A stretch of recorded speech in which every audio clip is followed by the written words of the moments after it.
Okay, now on today's video I'm talking a little bit more about Conan, or the character of Conan, because a lot of people in the booktube community are this month getting involved in an initiative of reading works by Robert E. Howard and other authors based on the Conan stories. This was started off, this initiative, by Michael K. Vaughan, and I've been, when I come home from work, I spent an entertaining hour or so on YouTube watching a lot of the videos that people have already done. Now last night, to get in the mood, I read one Conan short story, an original story from Robert E. Howard, and that was The Tower of the Elephant. I'm currently reading the Godfather novel by Mario Puzo for the first time, and I'm 3/4 of the way through that, so expect a review of that here soon. But I put the book aside because I wanted to read one of the original Robert E. Howard stories, which it would have originally been published in Weird Tales magazines, and I read The Tower of the Elephant, which I've read many times in the past and is still a fantastic story. But today I wanted to talk about one of the Marvel comics, Savage Sword of Conan. But I've just got a couple of old comics here to show you. Look, this is a reproduction of very early Marvel comics, and I found that today while looking for the Conan comic I'm going to talk about today. I've also got a Batman Detective Comics annual from 1997 there.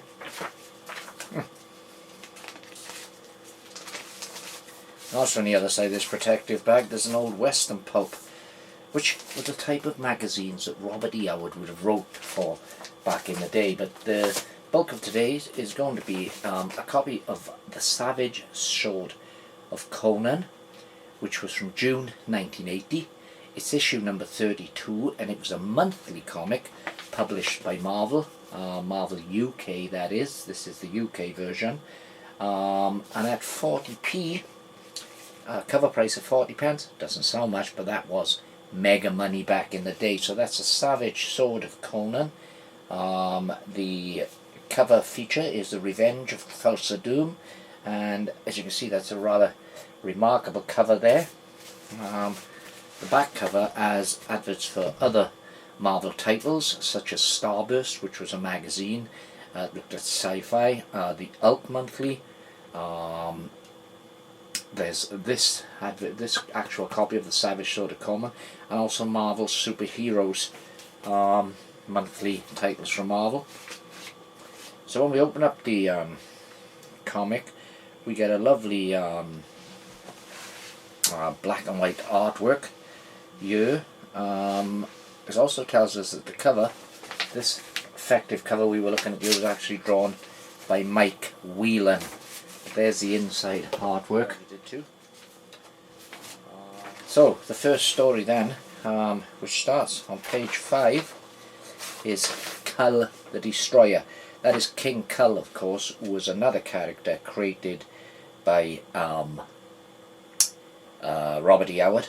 And the story tells us that recently destroyed by the evil wizard Thulsa Doom, Kull the Destroyer wandered first into the Isle of Elusia, which once he had roamed as an outcast and an outlaw. Now the thing about the Marvel UK comics is the artwork, it's wonderful black and white artwork. Really good grayscale here, giving almost a 3D kind of effect. You get the depth into the pictures.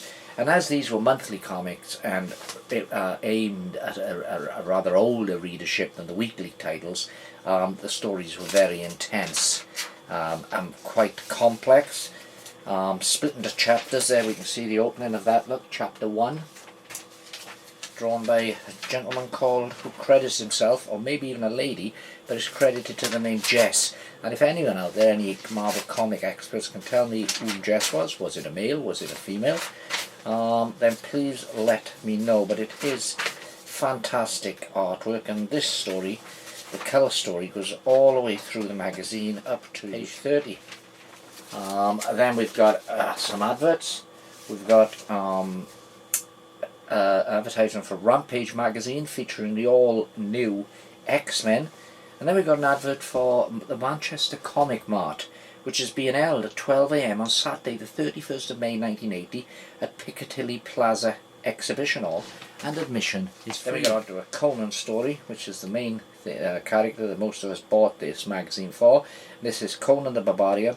The story is called A Witch Shall Be Born. And I can't see the credit for whoever the artist is here, so bear with me. Effective artwork.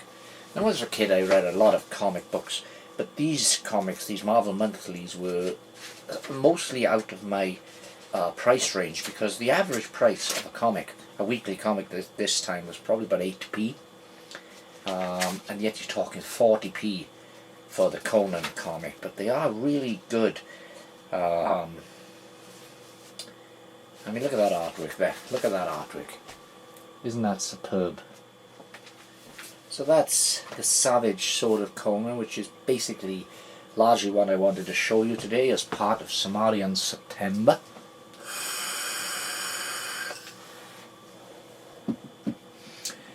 But what I have noticed in a lot of the videos that people are posting about Conan is there's a lot of people slagging off the likes of L. Sprague de Camp and Lynn Carter. Let me just show you. Here are two books from the British edition. So there's a Sphere, and they are reprints of the Lancer American editions.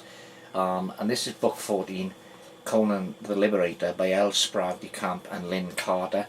And this is Conan of the Isles, which is probably one of the poorest of this series, again by L. Sprague de Camp and Lynn Carter. Now, de Camp particularly is given a lot of hate by fans of Robert E. Howard, because what de Camp did was he took a lot of unpublished Robert E. Howard stories, and not only Conan stories, but other stories, and edited them, turned them into Conan stories in order to flesh out this series here.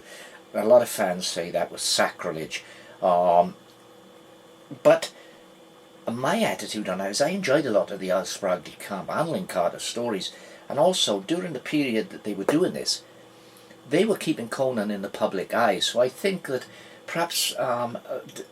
Sprague de Camp's contribution to Conan needs to be re-evaluated. Yes, some of the books, like Conan of the Isles, is a particularly poor book, but there was a lot of good stuff from the Sprague de Camp. Maybe not as good as Robert E. Howard, but then nothing was ever going to be, was it? Because Robert E. Howard was the creator of Conan, and you know, Sprague de Camp has been accused of not fully getting the character of Conan. I can understand that criticisms, but as I say, I think that in terms of Conan fandom, has got to give some gratitude to Sprague de Camp and Lynn Carter and the other authors, you know, Robert Jordan, Carl Wagner, who have continued the stories of Conan and kept the character in the public eye. So that's it. That's my little contribution here to Cimmerian September, and I hope you're reading some Conan stories too, and you'll put up a video. Also, if you would please, because this is a fairly new channel, I'm trying to build up subscribers, I'm trying to build up this channel, so if you can give me a like, leave a comment below would be superb, and please subscribe. And also, if you click the bell, then you'll get informed of the next time I do a video. So anyway, that's for now. I'm going to enjoy my whiskey, and I'm going to go back to The Godfather. Check in soon for a review of the Mario Puzo novel, The Godfather. Cheers.